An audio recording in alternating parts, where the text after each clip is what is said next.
Can you just tell us about how you got started in rugby and how it progressed? And yeah, I got started just across the road over there at Teignmouth because I'm a Teignmouth lad, and I obviously Eleanor's grandfather, Bert, was the chap who started us doing when we were 12, 13, 14 as boys playing rugby, and then we went on to play for the Colts, and then I went on to play for Teignmouth.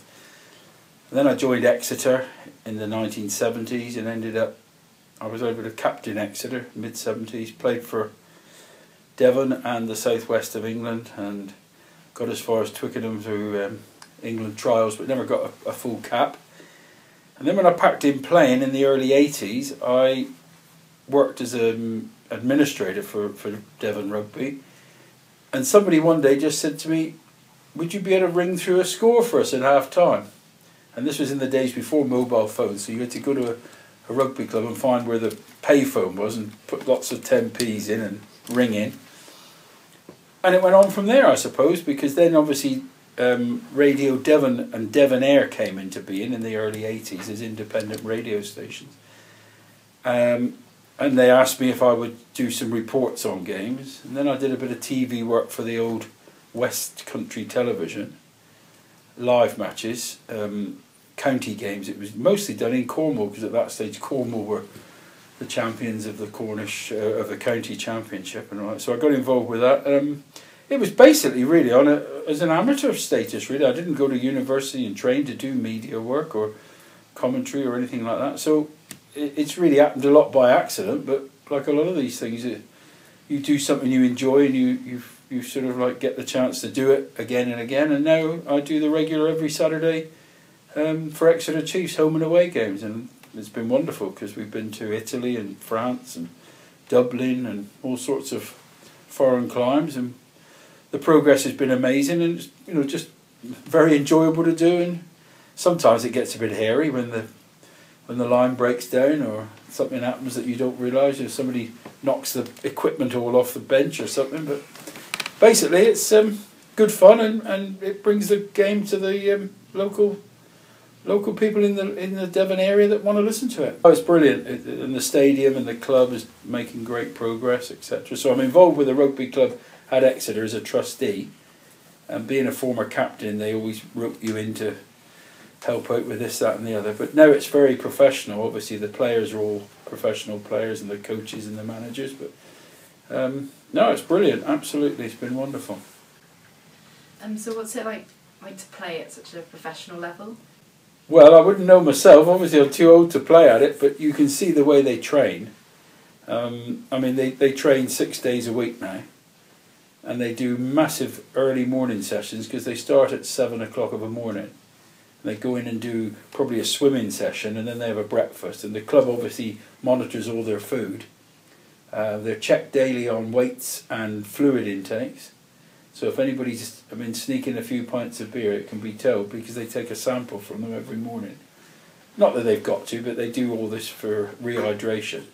So they start at 7, they do a 2-hour swimming session or weights, and then they have a breakfast, and then they train on the pitch for a couple of hours. They then do a lunch, and obviously all the food is this high carbohydrate food. They don't have any red meat after Tuesday lunchtime. They eat red meat on Sundays and Mondays, and then from then on it's all chicken and fish, and obviously pasta and spaghetti and all these sorts of things. So they're monitored what they eat, they monitor what they drink. They train every day apart from Thursday. They always have a Thursday off, so they train every day of the week apart from Thursday.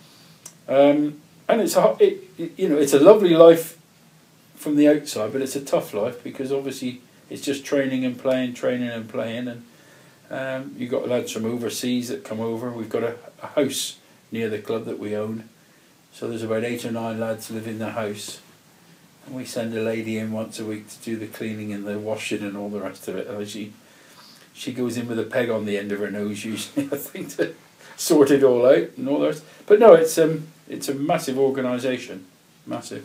I wanted to ask about getting into journalism at all, because that's like I'm not a journalist. I've never had any training in journalism whatsoever. I mean, I've done like would do when I was involved with local Teignmouth Cricket Club and all that. I wrote out some reports for the local paper because nobody else would do it. And if you want a bit of publicity, you've got to do it yourself. But I've certainly not had any official training in journalism or anything like that. I suppose it came naturally to talk about sport. And I would say that if anybody wants to, it's a lovely life. I mean, I've worked with some very good professionals in rugby and commentary and journalists that you see now, particularly in the Premier League. You see all the Sunday Telegraphs and the Sunday Times reporters, and they're all big in IT, massive. You know, they're tapping away during the game, writing the report, sending it down the line. And as I was saying with the photography, you see all these photographers on the touchline doing sports photographs, and they've got their computer now. That isn't good enough. They take another one, they can adjust it, send it down, and the editor says, yes, we want one of so-and-so, a new winger that's playing. We want a picture of him, get him catching the ball. And, it's a great life, great life. Do you see many people coming through, like youngsters? Yeah. They've got a photography company up there called Pinnacle that do it, and they've got 3 or 4 young men that are university lads, and they're doing work experience as well. And obviously the journalistic side of it, there's people that come through from like Radio Devon, Spotlight, ITV West Country, and then the next thing is you see them on Grandstand or on Football Focus or something. So there's been a lot from the West Country that have gone on and done very well. So if you fancy it, but you've got to keep playing. Yeah. I'd say this to you now, you play as long as you can, because there's a long time that you don't play, I can tell you. And once you stop playing, you can become very bitter and twisted and start being a moaner. Don't become a moaner. Everybody, in my day. Don't become that, because we wouldn't have lived with it.